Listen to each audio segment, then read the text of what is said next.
Hello प्यारे विद्यार्थियों, मैं एक बार फिर से आप सभी का स्वागत करता हूं बेसिक मैथ यूट्यूब चैनल पर और अपनी फेसबुक आईडी सौरभ पर। साथियों, हम आपको पढ़ाने वाले हैं उत्तर प्रदेश पुलिस भर्ती के लिए कुछ महत्वपूर्ण जीके के प्रश्न। आपको पॉलिटी की पूरी सीरीज पढ़ा दी गई है। जो भी आपके कंपटीशन एग्जाम में आने वाले हैं, 3 वीडियो हमने पॉलिटी को कवर करवा दिया है। ऐसे ही उम्मीदों के साथ लेकर के आए हैं आज आप लोगों को भूगोल की वाली सीरीज। और भूगोल वाली सीरीज में आपको ज़्यादा से ज़्यादा कम समय में ज़्यादा प्रश्नों को सॉल्व कराने की कोशिश की जाएगी और ऐसे प्रश्न आपको बताए जाएंगे जो पेपर में सीधे आने वाले हैं। इन्हीं उम्मीदों के साथ हम वीडियो लेकर के आते हैं ताकि ज़्यादा से ज़्यादा आप लोगों का फायदा हो सके। साथियों, तो आज हम पढ़ाने वाले हैं पृथ्वी पर कुल कितनी अक्षांश रेखाएं हैं। जो भी विद्यार्थी जानते हों बताएं, पृथ्वी पर अक्षांश रेखाओं की संख्या कितनी है। पृथ्वी पर कुल कितनी अक्षांश रेखाएं हैं? तो कुल कितनी रेखाएं हैं? 180 + 1 रेखा है। अच्छा सर, 180 + 1 अक्षांश रेखाएं क्यों होती हैं? तो ध्यान देंगे, अगर हम अक्षांश रेखाओं की बात करते हैं पृथ्वी पर, ध्यान देंगे प्यारे विद्यार्थियों, ये होता है पश्चिम दिशा और ये होता है पूरब दिशा। तो पृथ्वी क्या करती है? सूर्य की परिक्रमा किधर से किधर करती है? पश्चिम दिशा से पूर्व दिशा की तरफ करती है। पृथ्वी जो है सूर्य की परिक्रमा पश्चिम दिशा से पूर्व दिशा की तरफ करती है। और ध्यान देंगे, पृथ्वी पर पश्चिम से पूर्व दिशा में, किधर से? पश्चिम से पूर्व दिशा में जो काल्पनिक रेखाएं खींची गई हैं उन्हें प्यारे विद्यार्थियों अक्षांश रेखाएं कहा जाता है। अगर हम अक्षांश रेखाओं की बात करते हैं तो ये एक अक्षांश रेखा होती है, 0 अंश अक्षांश रेखा। इसे कहा जाता है विषुवत रेखा कहा जाता है, विषुवत रेखा। इसी विषुवत रेखा को भूमध्य रेखा कहा जाता है। भूमध्य मतलब पृथ्वी के बीचों बीच से जाने वाली काल्पनिक रेखा। इसके बाद विषुवत रेखा को ही हम कहते हैं भूमध्य रेखा। भूमध्य रेखा।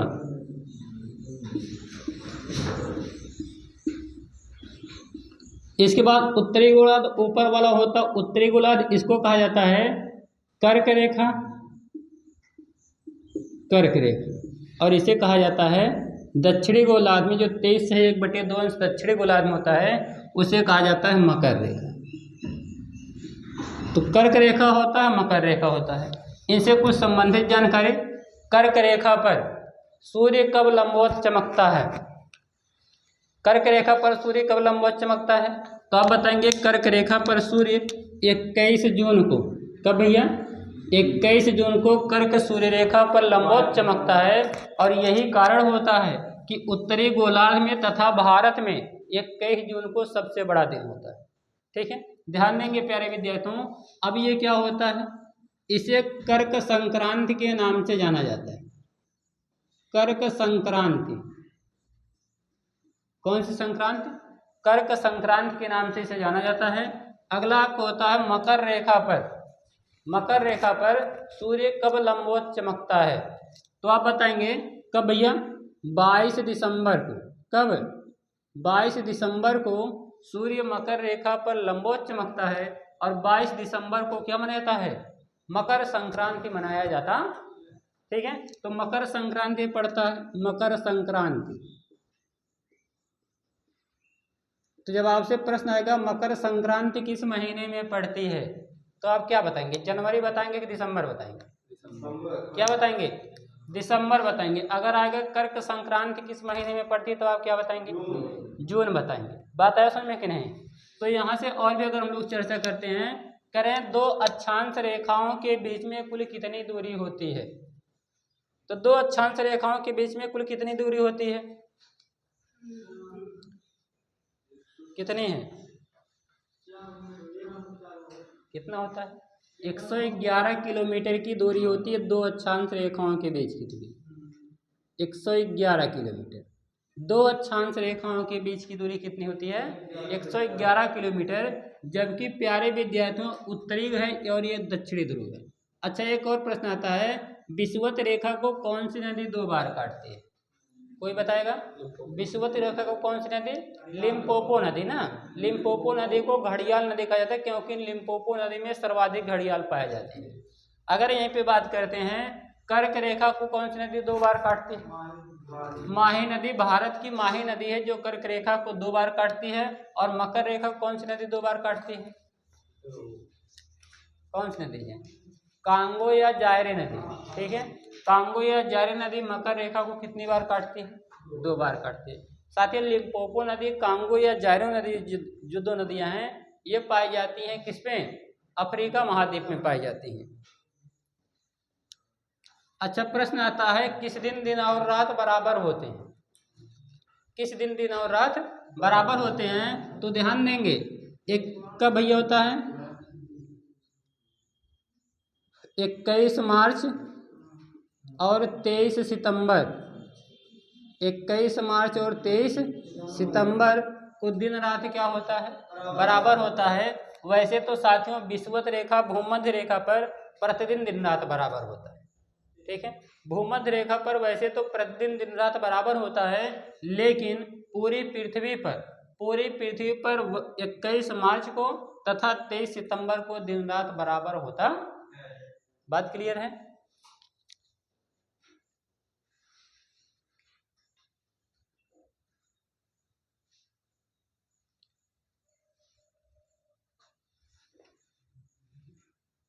आगे ध्यान दीजिए, ऐसे होती है देशांतर रेखाएं। उत्तर से दक्षिण दिशा में खींची गई काल्पनिक रेखाएं। उत्तर से दक्षिण दिशा में खींची गई काल्पनिक रेखाएं क्या कहलाती हैं? देशांतर रेखाएं कहलाती हैं। उत्तर से दक्षिण दिशा में खींची गई रेखाएं देशांतर रेखाएं कहलाती हैं। अगर देशांतर रेखाओं की संख्या पूछे तो आप कितना बताएंगे? कितनी देशांतर रेखाएं हैं? तो आप बताएंगे 360 देशांतर रेखाएं हैं। पृथ्वी पर कुल 360 काल्पनिक देशांतर रेखाएं हैं। अच्छा, देशांतर रेखा से क्या मापा जाता है? समय का आंकड़ा लगाया जाता है। किसका आंकड़ा? विश्व का जो मानक समय है कहाँ से लिया गया है? विश्व का मानक समय, विश्व का मानक समय कहाँ से लिया गया है? ग्रीनविच रेखा से लिया गया है।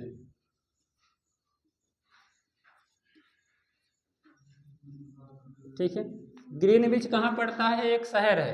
कहाँ पर? कहाँ पे भैया? ब्रिटेन में। ठीक है, वहीं पर 0 अंश देशांतर रेखा वहीं से होकर के गुजरती है। 0 अंश देशांतर रेखा, 0 अंश देशांतर रेखा को विश्व का मानक समय माना गया है। यहीं पर अगर हम लोग बात करते हैं तो 0 अंश देशांतर रेखा ध्यान दीजिए ऐसे है। यहाँ पे ग्रीनविच रेखा है, ग्रीनविच 0 अंश देशांतर रेखा। ठीक है, तो इनके द्वारा क्या होता है? समय जोन के बारे में जानकारी मिलती है। किसके बारे में? समय जोन के बारे में। अगर बात करते हैं 2 देशांतर रेखाओं के बीच की दूरी कितनी होती है, तो आप बोलेंगे 2 देशांतर रेखाओं के बीच की दूरी कितनी होती है? 111 दशमलव कितना?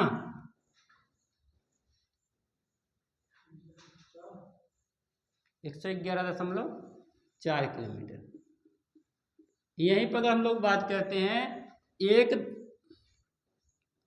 2 देशांतर रेखाओं के बीच में, 2 देशांतर रेखाओं के बीच में,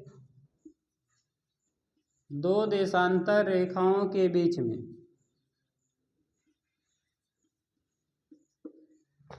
4 मिनट का अंतर होता है।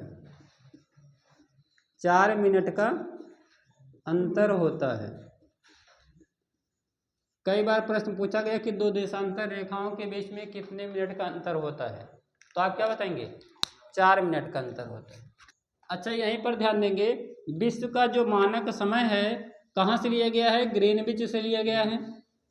हम बताएंगे भारत का मानक समय कहाँ से लिया गया है? भारत का मानक समय,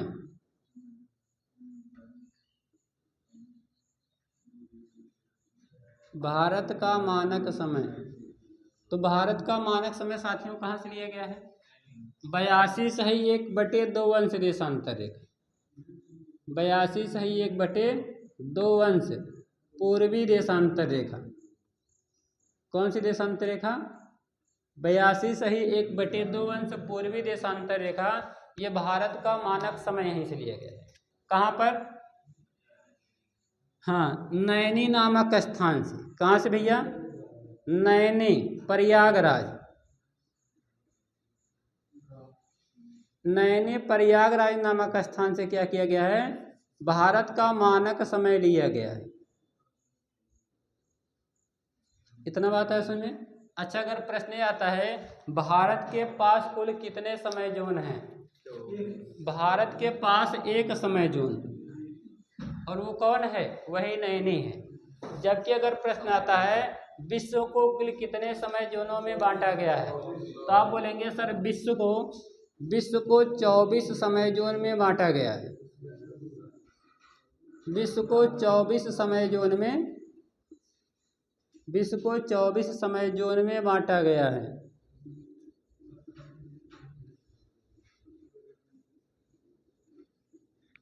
यहीं पर अगर आपसे प्रश्न जाता है विश्व में सर्वाधिक समय जोन कहाँ है? विश्व में सर्वाधिक समय जोन, तो विश्व में सर्वाधिक समय जोन कहाँ है? तो आप बताएंगे फ्रांस में। कहाँ बताएंगे? फ्रांस में साथियों 12 समय जोन है। कितने समय जोन है? 12 समय जोन। अगर आप रूस की बात करते हैं तो रूस में है 11 समय जोन। रूस में कितना समय जोन है? 11 समय जोन, जबकि फ्रांस में 12 समय जोन है। तो सर्वाधिक समय जोन किसके पास हुई? फ्रांस के।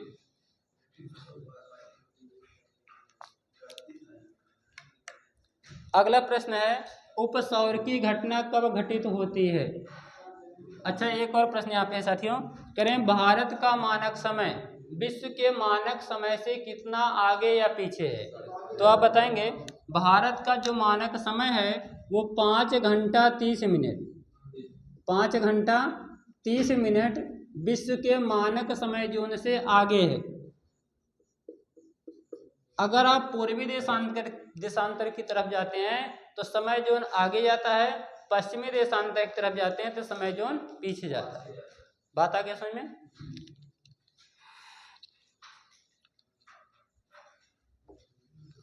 अच्छा बताइए, सूर्य का प्रकाश पृथ्वी तक आने में कितना समय लेता है? कितना लेता है? 8 मिनट 16 सेकेंड।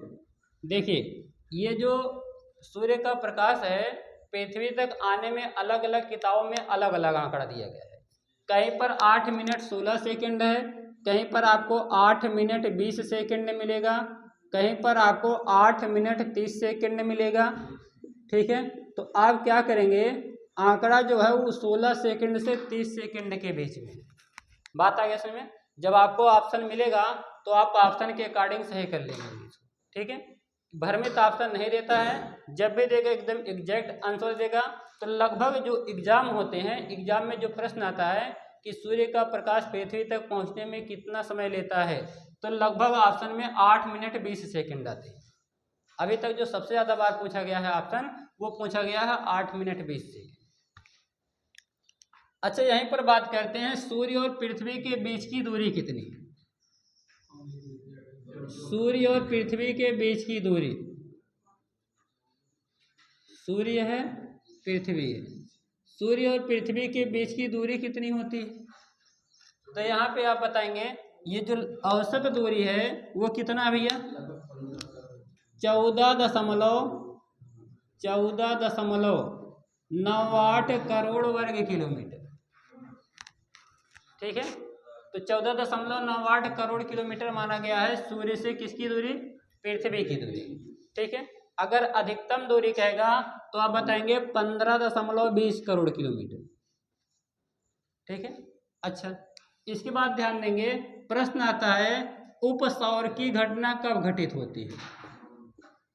उपसौर की घटना, विकास बताओ भैया, उपसौर की घटना कब घटित होती है? 4 जनवरी। तो हाँ, 4 जनवरी को उपसौर घटित होता है। 4 जनवरी को क्या होता है? और 3 जुलाई को 3 जुलाई को क्या घटित होता है? अपसौर की घटना घटित होती है। आज साथियों है 3 जुलाई, ठीक है, आज घटित होगा अपसौर की घटना। आज 3 अगस्त है। अच्छा ध्यान देंगे तो 3 जुलाई के दिन क्या घटित होता है। अच्छा भाई हो, प्रेजेंट हो आप, ठीक है, अच्छा ठीक है। आप 3 जुलाई नहीं साथियों, 3 अगस्त मजाक कर रहे हैं, ठीक है। हाँ ध्यान दें, हाँ भैया 4 जुलाई को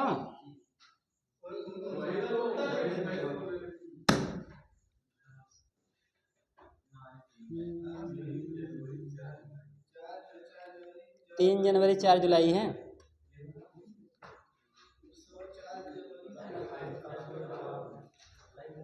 चलिए ठीक, 3 जनवरी को घटित होता है उपसौर की घटना।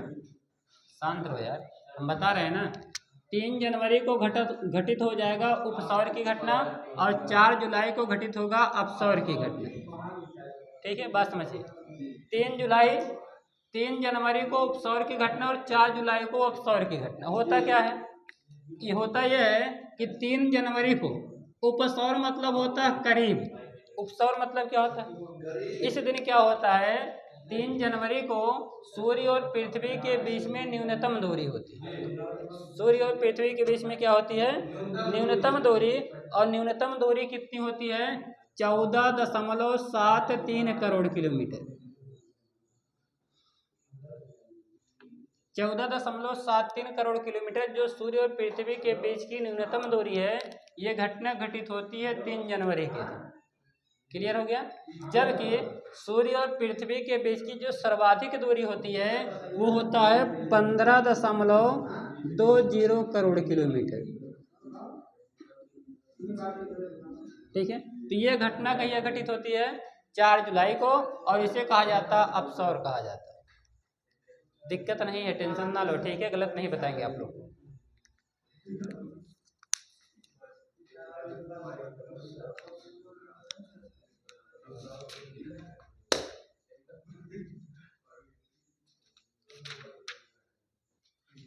अगला प्रश्न है, पृथ्वी के भूपर्पटी में कौन सा तत्व सर्वाधिक मात्रा में पाया जाता है। पृथ्वी के भूपर्पटी में कौन सा तत्व सर्वाधिक मात्रा में पाया जाता है। भूपर्पटी में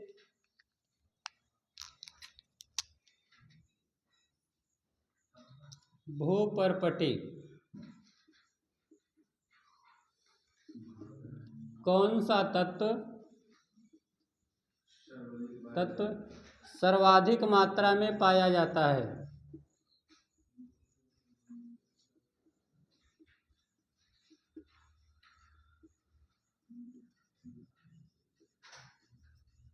तो बताएंगे आप कौन सा तत्व। तो भैया पृथ्वी की जो भूपर्पटी उसमें कौन सा तत्व पाया जाता है सर्वाधिक मात्रा में, तो आप बताएंगे सर ऑक्सीजन सर्वाधिक पाया जाता है।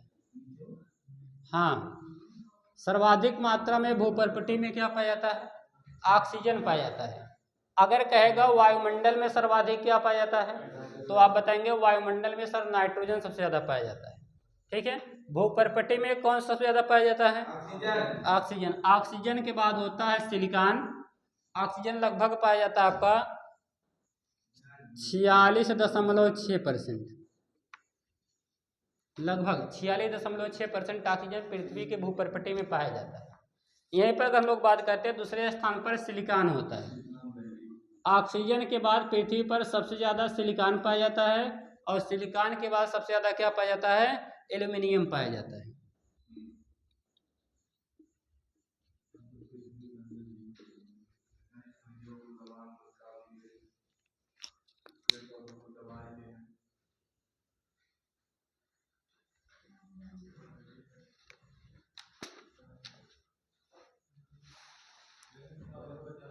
अगला प्रश्न बोलेंगे, स्ट्रोम्बोली ज्वालामुखी कहाँ पाया जाता है।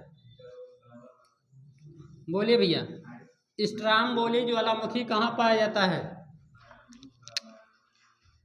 स्ट्रोम्बोली ज्वालामुखी कहाँ पाया जाता है। कोई बताएगा स्ट्रोम्बोली ज्वालामुखी कहाँ पाया जाता है। इटली में पाया जाता है। कहाँ पाया जाता भैया? इटली में।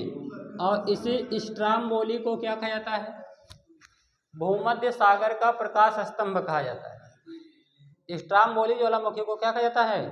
भूमध्य सागर का प्रकाश स्तंभ कहा जाता है। अच्छा बताएंगे, इटना ज्वालामुखी कहाँ पाया जाता है? इटना पाया जाता है इटली में। इटना ज्वालामुखी कहाँ पाया जाता है? इटली में। ठीक है, बताएंगे देवबंद। देवबंद ज्वालामुखी कहाँ पाया जाता है? इटली में कि ईरान में? ईरान में पाया जाता है। अच्छा ध्यान देंगे, कोटोपैक्सी ज्वालामुखी कहाँ पाई जाती है? बताएंगे गौरव, कोटोपैक्सी ज्वालामुखी कहाँ पाई जाती है? कोटोपैक्सी कहाँ पाई जाती है भैया? इक्वाडोर में पाई जाती है। इक्वाडोर किस महाद्वीप में है? दक्षिण अमेरिका महाद्वीप में है। कहाँ है? दक्षिण अमेरिका महाद्वीप में। ठीक है, अब कोई बताएगा फ्यूजियामा ज्वालामुखी कहाँ पाया जाता है? फ्यूजियामा ज्वालामुखी, फ्यूजियामा कहाँ पाया जाता है? जापान में पाया जाता है।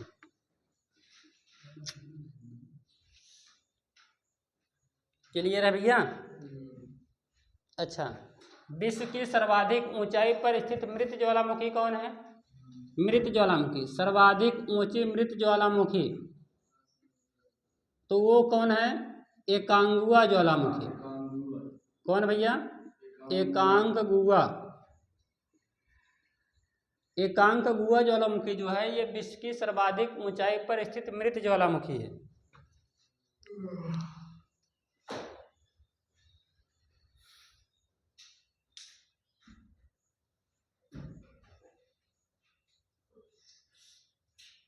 और कोई प्रश्न?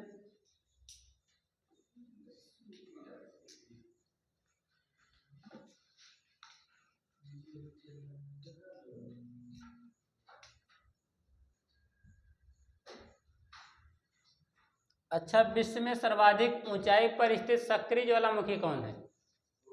विश्व की सर्वाधिक ऊंचाई पर स्थित सक्रिय ज्वालामुखी, ये तो ऊंचाई पर स्थित मृत ज्वालामुखी। एकांगुआ जो है विश्व की सर्वाधिक ऊंचाई पर स्थित मृत ज्वालामुखी है।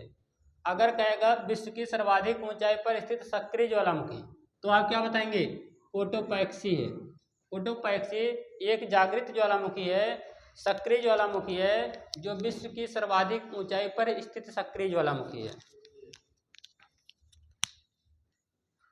क्लियर है भैया? अगला प्रश्न आप लोग बताएंगे।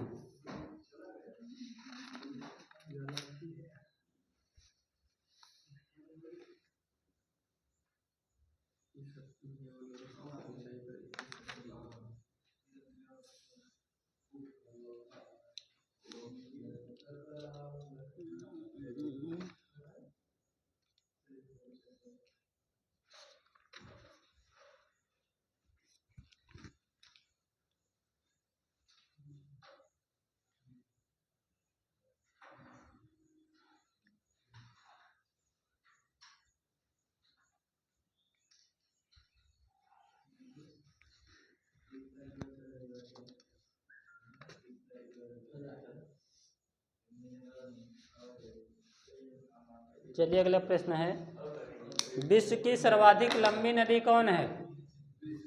हाँ, कोई बताएगा भैया? विश्व की सबसे लंबी नदी? नील नदी।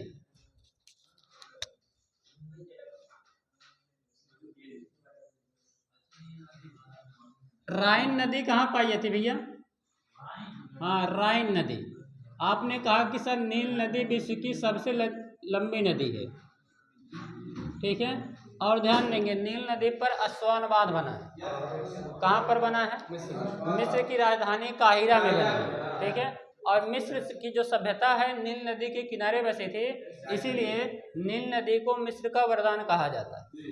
बात है उसमें आगे। अच्छा बताएंगे, कह राइन नदी कहाँ प्रवाहित होती है? तो आप बताएंगे यूरोप महाद्वीप की ये क्या है? सबसे प्रमुख नदी है। ठीक है, तो ये क्या है? राइन नदी जो है ये यूरोप महाद्वीप की सबसे बेस्ट व्यापारिक नदी। यूरोप महाद्वीप की सबसे व्यस्त व्यापारिक नदी कौन है? राइन नदी। किसका व्यापार होता है? कोयले का व्यापार होता है, इसलिए राइन नदी को कोयला नदी कहा जाता है।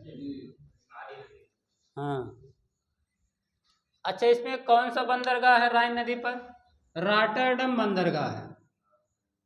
रॉटरडम बंदरगाह कहाँ पर है? राइन नदी पर बना है। ठीक है, अच्छा बताएंगे, अमेरिका की कौन सी नदी है जो विश्व की सबसे लंबी नदी तंत्र बनाती है? हाँ, अमेरिका की कौन सी नदी है जो विश्व की सबसे लंबी नदी तंत्र बनाती है? नदी तंत्र का मतलब जिसकी सबसे ज्यादा सहायक नदी है, कौन है वो? हाँ, मिसिसिपी या मिसौरी नदी।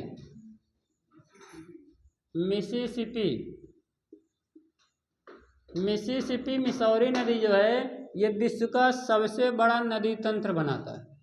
कहाँ पे प्रवाहित होती है? अमेरिका में बहती है। अच्छा, एक प्रश्न है, चीन और रूस के बीच सीमा रेखा कौन सी नदी बनाती है? चीन और रूस के बीच कौन सी नदी है? उसका नाम है आमूर नदी। आमूर नदी जो है ये चीन और रूस के बीच क्या बनाती है? सीमा रेखा बनाती है।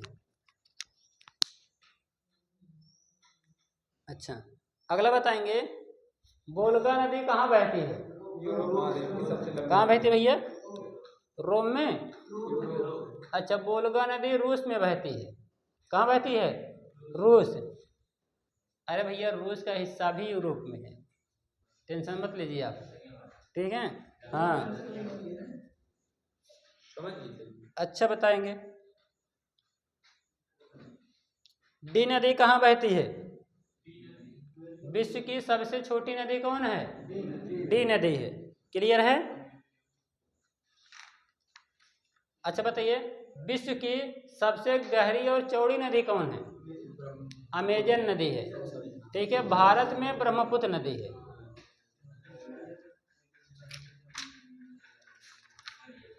अच्छा बताइए, विक्टोरिया झील कहाँ है?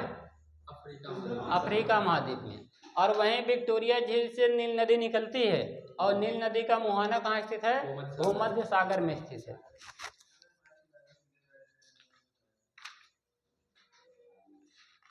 अच्छा बताएंगे, इंग्लैंड की राजधानी लंदन किस नदी के किनारे बसी है? इंग्लैंड की जो राजधानी है लंदन किस नदी के किनारे बसा है? तो आप बताएंगे लंदन टेम्स नदी के किनारे बसा है। किस नदी के किनारे? टेम्स नदी के किनारे। अच्छा बताएंगे, इटली की राजधानी कौन है? इटली की राजधानी है रोम। और रोम किस नदी के किनारे है? रोम टाइबर नदी के किनारे बसा है।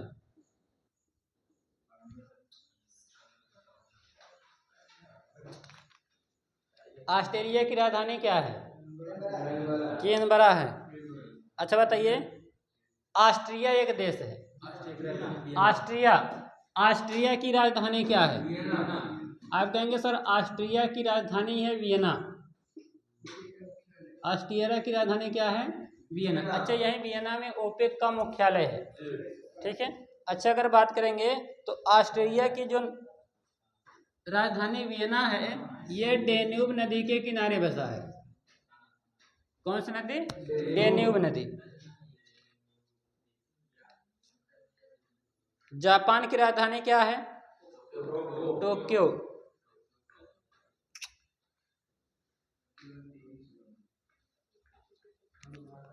अगला प्रश्न है, अगला प्रश्न आप लोग बताएंगे, ये वीडियो साथियों बहुत महत्वपूर्ण है, ये ऐसे चर्चा नहीं हो रही है, केवल हम प्रश्नों की सीरीज बता रहे हैं जो महत्वपूर्ण प्रश्न है आप लोगों के लिए।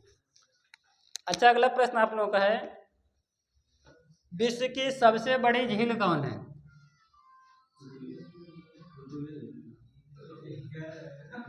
सबसे बड़ी झील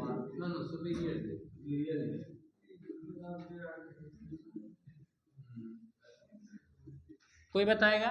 प्रश्न है, विश्व की सबसे बड़ी झील कौन है? तो बताएंगे आप कैस्पियन सागर झील। कैस्पियन सागर झील।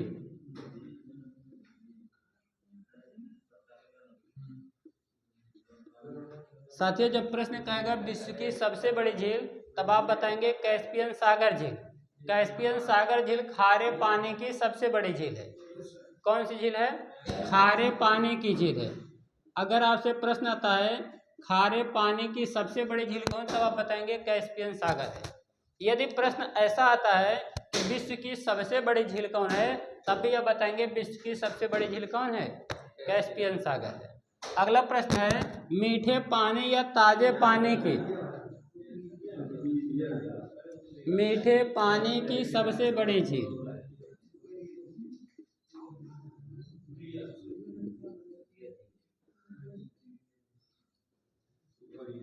तो भैया मीठे पानी की सबसे बड़ी झील कौन है? सुपीरियर झील है। सुपीरियर झील किस देश में पाई जाती है?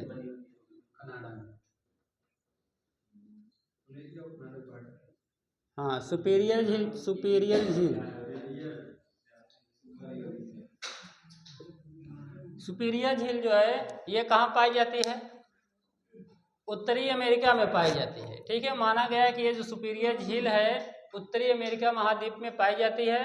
ठीक है, वह उत्तरी अमेरिका महाद्वीप जो सबसे बड़ी झील है सुपीरियर झील, ये क्या है? मीठे पानी की सबसे बड़ी झील है। अच्छा बताएंगे सुपीरियर, सुपीरियर झील ना, सुपीरियर, सुपीरियर, सुपीरियर झील, ठीक है।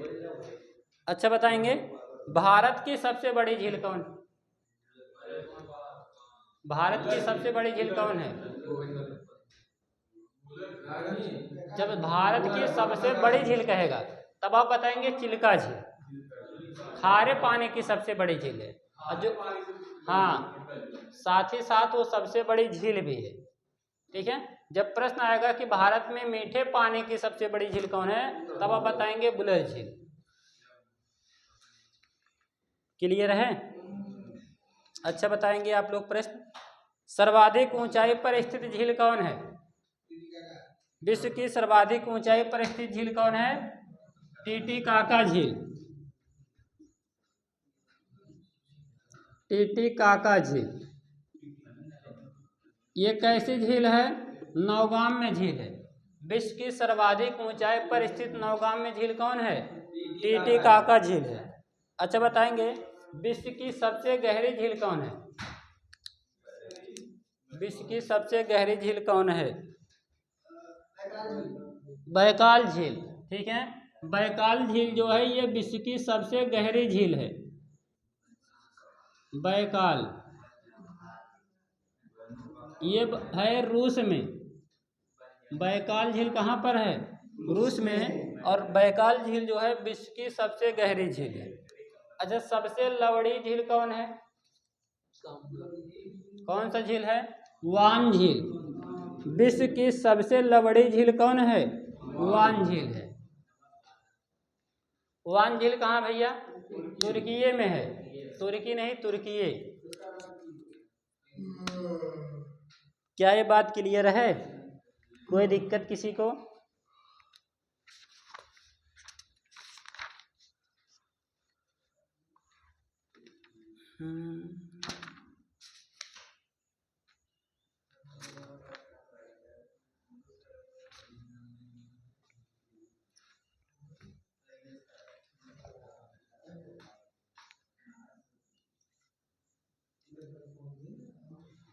साथियों, आज की क्लास बस इतना ही रहने वाली है। उम्मीद करते हैं वीडियो आपको पसंद आई होगी। वीडियो पसंद आई है तो वीडियो को लाइक कीजिए, चैनल पर नए हैं चैनल को सब्सक्राइब कीजिए।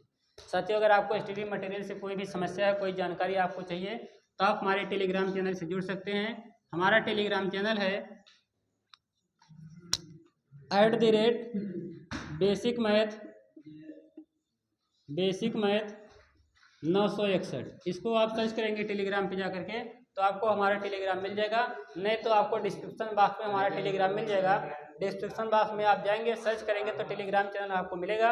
वहाँ से आप डायरेक्ट हमारे टेलीग्राम चैनल को ज्वाइन कर सकते हैं। साथियों, यदि वीडियो पसंद है तो वीडियो को लाइक कीजिए, कमेंट करके जरूर बताएं कि हाँ सर वीडियो बहुत पसंद आया। उम्मीद करते हैं इसी उम्मीदों के साथ जय हिंद साथियों, थैंक यू।